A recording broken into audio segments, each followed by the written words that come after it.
பிரியமானவர்களே, ஆண்டவரும் அருமை இரட்சகருமா இருக்கிற இயேசு கிறிஸ்துவின் இனிய நாமத்தினாலே மற்றொரு நல்ல காலை பொழுதிலே உங்களை சந்திப்பதிலே நான் அதிகமாக மகிழ்ச்சி அடைகிறேன். ஆறுதல்.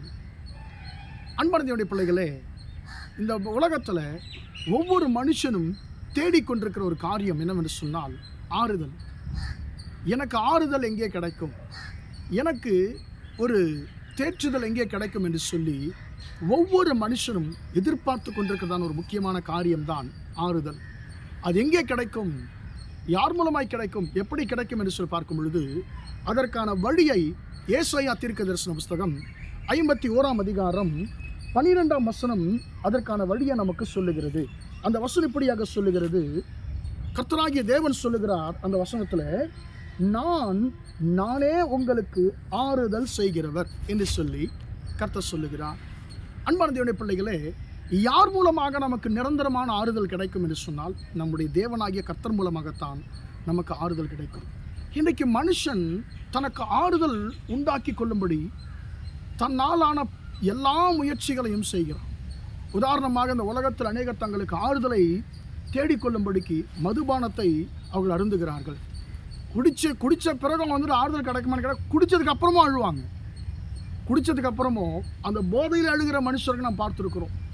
அன்பானது என்னன்னு கேட்டால், தன்னுடைய இருதயத்தினுடைய காயங்களை ஆற்றிக்கொள்ளும்படி, தன்னை ஆறுதல் படுத்தி கொள்ளும்படி மதுபானத்தை நாடுகிறான். அந்த மதுபானம் அறிந்தினாலும் அந்த மதுபானத்திலையும் அவனால் வந்துட்டு துக்கத்தை மறக்க முடியல. சிலர் தன்னுடைய ஆறுதலை தேடி பல காரியங்களை செய்கிறார்கள். ஆனால் பரிசுத்த வேதம் சொல்லுகிறது, நானே உங்களுக்கு ஆறுதல் செய்கிறோன்னு சொல்லி. மத்தேயு 5ஆம் அதிகாரத்திலையும் கூட வாசிக்கிறோம், துயரப்படுகிறவர்கள் பாக்கியவான்கள், அவர்கள் ஆறுதல் அடைவார்கள் என்று சொல்லி. அன்பான தேவனுடைய பிள்ளைகளே, உங்கள் வாழ்க்கையிலே நீங்கள் ஆறுதலை தேடிக்கொண்டிருக்கிறீர்களா? எப்படிப்பட்ட காரியத்தினாலே உங்கள் உள்ளம் காயப்பட்டிருக்கிறது, யாரினாலே உங்கள் உள்ளம் காயப்பட்டிருக்கிறது? கர்த்தர் சொல்லுகிறார், நான் உன் காயங்களை ஆற்றி உனக்கு ஆறுதலை கொடுக்கிற தேவன் நான் தான் என்று சொல்லி கர்த்தர் சொல்லுகிறார். அன்பான தேவனுடைய பிள்ளைகளே, நாம் லூக்கா சுவிசேஷத்தில் 7ஆம் அதிகாரத்தில் ஒரு அருமையான ஒரு காரியத்தை நாம் பார்க்க முடியும். நாயின் என்றதான ஒரு ஊருக்கு ஆண்டவராக இயேசு போகிறார். அங்கே மரித்து போன ஒரு வாலிபனை அடக்கம் பண்ண போகிறார்கள். அவன் தன்னுடைய மகனுக்கு ஒரே மகனாக இருக்கு, தன்னுடைய தாய்க்கு ஒரே மகனாக இருக்கிறான். அவனுக்கு பிறகு அவளுக்கு பிள்ளைகள் இல்லை. எல்லோரும் அழுது கொண்டிருக்கிறார்கள், அந்த பெண்ணும் அழுது கொண்டிருக்கிறாங்க. ஆனால் மற்றவர்கள் யாருமே அந்த பெண்ணை ஆறுதல் படுத்த முடியவில்லை, அவளுடைய அழுகையை நிறுத்த முடியவில்லை. அவளுடைய துக்கத்தை மாற்றவோ, காயங்களை ஆற்றவோ, துயரத்தை நீக்கி போடவோ யாராலும் முடியல. மனுஷர்கள் இன்றைக்கு நம்முடைய துயரத்தில் இருக்கும் பொழுது அழாதீங்க, ஆற்றிக்கொள்ளுங்க, தேற்றிக்கொள்ளுங்க, தைரியமா இருங்கன்னு சொல்லி சொல்லுவார்களே தவிர மனுஷர்களாலே நம்மை ஆறுதல் படுத்த முடியாது. ஆனால் அந்த இடத்துல ஆண்டவராகிய இயேசு வருகிறார். ஆண்டவராகிய இயேசு கிறிஸ்து அவளை பார்த்து சொல்லுகிற வசனம் சொல்லுகிறது, கர்த்தர் அவளை பார்த்து அவள் மேல் மனதுருகி அழாதே என்றார். அன்பான தேவனுடைய பிள்ளைகளே, ஆண்டவராகிய இயேசு கிறிஸ்து அவளை பார்த்து எடுத்த உடனே அழாது என்று சொல்லலை, அவளை பார்க்கிறார். அவளுடைய சூழ்நிலை என்ன என்பது அவருக்கு புரிந்து விடுகிறது. அவள் மேல் மனதுருக்கம் வருகிறது. ஆண்டவர் அவளை பார்த்து சொல்லுகிறார், அழாதே என்று சொல்லுகிறார். அழாதே என்று சொல்லிவிட்டு அப்படியே போய்விடவில்லை. அந்த அழுகைக்கு காரணம் என்ன, அந்த உடைந்த உள்ளத்திற்கு காரணம் என்ன என்று சொல்லி கர்த்தர் பார்த்து அந்த அழுகைக்கான காரணத்தை கர்த்தர் மாற்றினார். அன்பான தேவனுடைய பிள்ளைகளை, அப்பொழுது அவள் உண்மையாகவே ஆறுதல் அடைந்தார். இந்த உலகத்திலே எந்த மனுஷர்களும் நம்மை ஆறுதல் படுத்த முடியாது.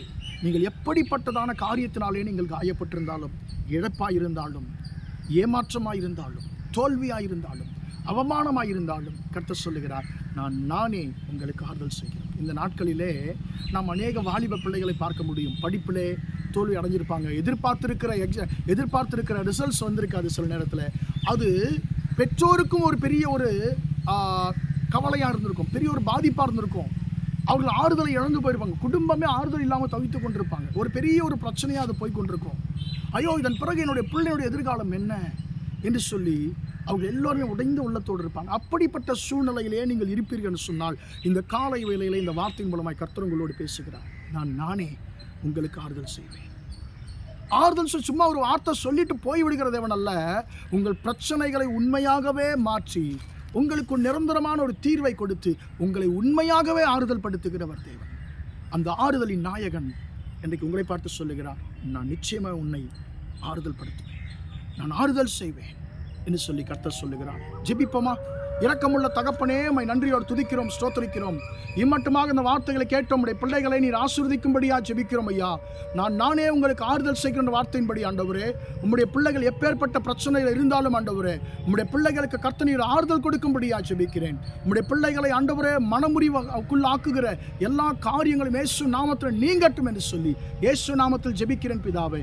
ஆமென், ஆமென். பிரியமானவர்களே, கர்த்தர் உங்களை ஆசீர்வதிப்பாராக. Praise the Lord, praise the Lord.